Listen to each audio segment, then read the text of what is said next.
Hello and welcome. My name is Jasmine Perez, and this is my week 4 video journal. And today's discussion will be and include the question that is asked as identify some of the reasons why students have difficulty learning in mathematics, discuss the dyscalculia and some of its symptoms, and what are some ways teachers can develop confidence and confidence in math. Well, from the information gathered from this week's readings and videos that I watched, students struggle with math for a variety of reasons. One being that one student is not the same as the next. Every student has the different ways they learn and how they grasp the information that is given. Some students might have an underlying learning difference that makes grasping math, especially concept, a little bit more difficult. In this case, the dyscalculia, I can't pronounce it right, is a specific learning disability that affects the student's ability to understand and perform the math operations in itself. Some of the symptoms that can include with the difficulty in counting, recognizing numbers, applying math concepts into real word problems, remembering math facts such as multiplication tables, visualizing relationships, and that's not to categorize all students, that not all students learn the same way. Just like with anything else, some students are visual learners, some are hands-on, and some learn on themselves. Traditional lecture style teaching may not all resonate with all students. And additionally, a student who falls behind on the fundamentals of can struggle grasping it later with other topics.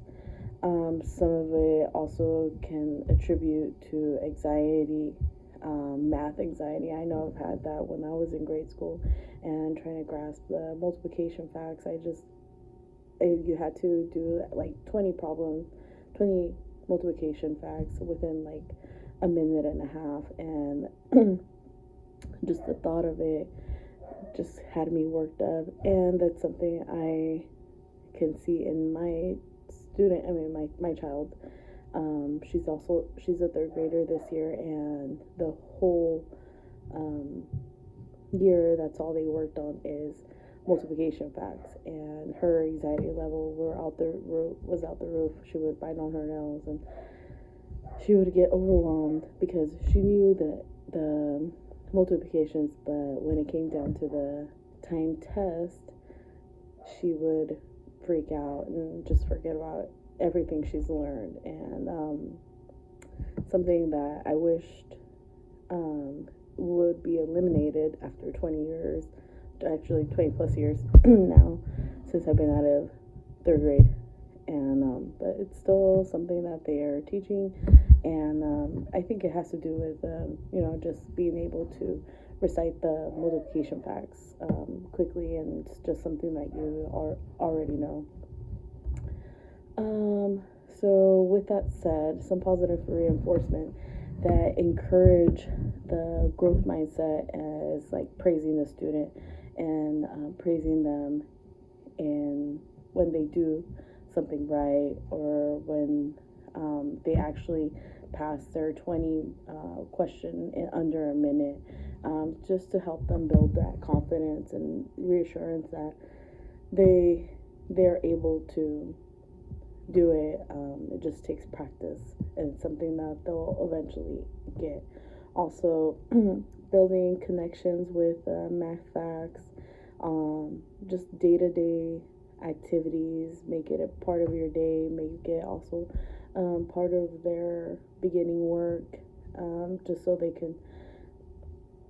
if they come across different problems, and they're able to remember, oh yeah, this is something that came across during class. I feel like all teachers are good can equip the student with the necessary tools to be successful in math. And by addressing these challenges, they could create a positive learning environment for all students. Thank you so much for taking the time and reviewing my video. Have a great day.